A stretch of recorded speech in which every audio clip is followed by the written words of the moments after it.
ഇന്നലെ ഞായറാഴ്ച ഞങ്ങൾ ചാലക്കുടിക്കാണ് കേട്ടോ അച്ഛനായിട്ട് പോയിക്കൊണ്ടിരിക്കുന്നത്. ഓട്ടോറിക്ഷയ്ക്കാണ് പോണത്. ചാലക്കുടി CMNSS സീനിയർ സെക്കൻഡറി സ്കൂളിൽ വെച്ചിട്ടാണ് കുഞ്ഞുണ്ണി മാഷ് സ്മൃതി സമ്മാനദാനം പ്രോഗ്രാം നടക്കുന്നത്. അപ്പോൾ ലക്ഷ്മിക്കും പാർവതിക്കും അതിനുള്ള ഇൻവിറ്റേഷൻ അവരുടെ സ്കൂളിൽ നിന്ന് കിട്ടിയിട്ടുണ്ട് കേട്ടോ. രാവിലെ 9:15 അവിടെ റിപ്പോർട്ട് ചെയ്യാൻ പറഞ്ഞേക്കണത്. ഞങ്ങൾ പോയിക്കൊണ്ടിരിക്കുന്ന വഴിയിലൊക്കെ നല്ല കാഴ്ചകളായിരുന്നു കേട്ടോ. എല്ലാ വീടുകളിലും നിറയെ ജാതിക്കയും പിന്നെ വാഴക്കൃഷിയൊക്കെ ഉണ്ടായിരുന്നു.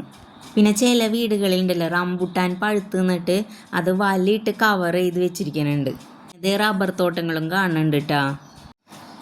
ചാലക്കുടി റെയിൽവേ സ്റ്റേഷനിൽ എത്തിയപ്പോൾ അച്ഛൻ കറക്റ്റ് ലൊക്കേഷൻ ചോദിക്കാൻ വേണ്ടി 2 കിലോമീറ്ററും കൂടി കഴിഞ്ഞാൽ മതി ഈ പറഞ്ഞ സ്കൂളിലേക്ക് എത്തും. അങ്ങനെ 8:15 ഞങ്ങൾ സ്കൂളിലെത്തിയിട്ടാ. ഞങ്ങൾ അവിടെ എത്തിയപ്പോൾ കുറേ കുട്ടികൾ സമ്മാനമൊക്കെ വാങ്ങി പോകുന്നുണ്ടായിരുന്നു. അവരുടെ ടൈം സ്ലോട്ട് വേറെ ആയിരുന്നു. 9 മണിയാവാൻ ഇനി സമയമുള്ളതുകൊണ്ട് ഞങ്ങൾ അവിടെയൊക്കെ നടന്ന് കുറേ ഫോട്ടോയും വീഡിയോസൊക്കെ എടുത്ത്. ലച്ചുവിൻ്റെയും മോനുൻ്റെ സ്കൂളിൽ നിന്ന് ഇവരാണ് ആദ്യം എത്തിയത്. കുറേ സമയം ഓട്ടോറിക്ഷയിൽ കളിച്ചും ഇരുന്നൊക്കെ അവർക്ക് ബോറടിച്ച് തുടങ്ങിയിട്ടാ. അപ്പോഴത്തേനും അവരുടെ ഫ്രണ്ട്സൊക്കെ വരുന്നുണ്ടായിരുന്നു. എല്ലാ ഫ്രണ്ട്സും കൂടി എത്തിയപ്പോൾ അവർ പിന്നെ ഹാപ്പി ആയിട്ടാ. പിന്നെ 9 മണി ആയപ്പോഴേക്കും എല്ലാവർക്കും ചെസ് നമ്പർ കൊടുത്തു തുടങ്ങി.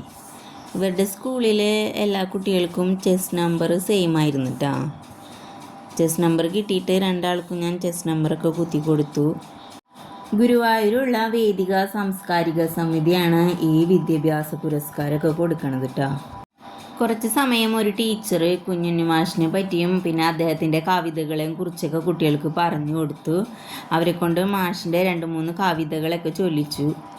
അതിന് ശേഷമായിരുന്നു കേട്ടോ സമ്മാനദാനമൊക്കെ ഉണ്ടായിരുന്നത്. പിന്നെ ഞങ്ങൾ പുറത്തേക്ക് വന്നിട്ട് ഫോട്ടോ എടുത്തു. പിന്നെ അവരുടെ ഫ്രണ്ട്സും വന്നു. അപ്പോൾ എല്ലാവരും കൂടി നിൽക്കണ വീഡിയോ ഒക്കെ എടുത്തു. എല്ലാവർക്കും ടാറ്റ കൊടുത്ത് ഞങ്ങൾ പോന്നു കേട്ടോ. പോരുന്ന വഴി ഞങ്ങൾ ചായ കുടിക്കാൻ കയറി.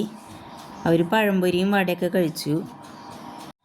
പിള്ളേർക്ക് ട്രെയിൻ വരുന്നതൊക്കെ കാണിച്ചു കൊടുത്തു കേട്ടോ. രാവിലെ ഞങ്ങൾ പോകുന്ന കുറച്ച് കഴിഞ്ഞപ്പോൾ തന്നെ പെരിഞ്ഞെടുത്തുനിന്ന് എൻ്റെ അമ്മ അവിടെ വീട്ടിലെത്തിയിട്ടുണ്ടായിട്ടാ. അച്ചമ്മയ്ക്ക് 2 ആളെയും കൂടി മാനേജ് ചെയ്യാൻ പറ്റൂല, അതുകൊണ്ട് അമ്മ വരാമെന്ന് പറഞ്ഞിരുന്നു. 10:45 ഞങ്ങൾ വീട്ടിൽ തിരിച്ചെത്തിയിട്ടാ. അപ്പോൾ ദേവാംശ് നല്ല കുട്ടിയായിട്ട് പാല് കുടിക്കുന്നുണ്ടായിരുന്നു.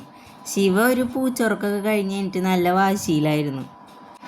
പിന്നെ കുറേ സമയം ലച്ചും പൊന്നും അച്ചമ്മനോടും അമ്മിച്ചമ്മനോടൊക്കെ വിശേഷം പറയലായിരുന്നു.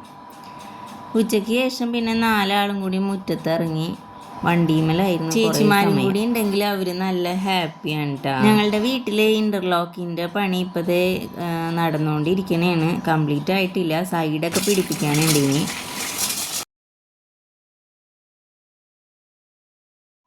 വൈകുന്നേരം ആയപ്പോഴേക്കും പിള്ളേരൊക്കെ മേല് കഴിപ്പിച്ചിട്ട് വിളക്ക് വെച്ച് നാമം ചൊല്ലിട്ടാ. ഇവന്മാർ നാമം ചൊല്ലാനിരുന്നാലുണ്ടല്ലോ എപ്പോഴും ഇങ്ങനെ നമസ്കരിച്ചുകൊണ്ടിരിക്കുകയുള്ളൂ.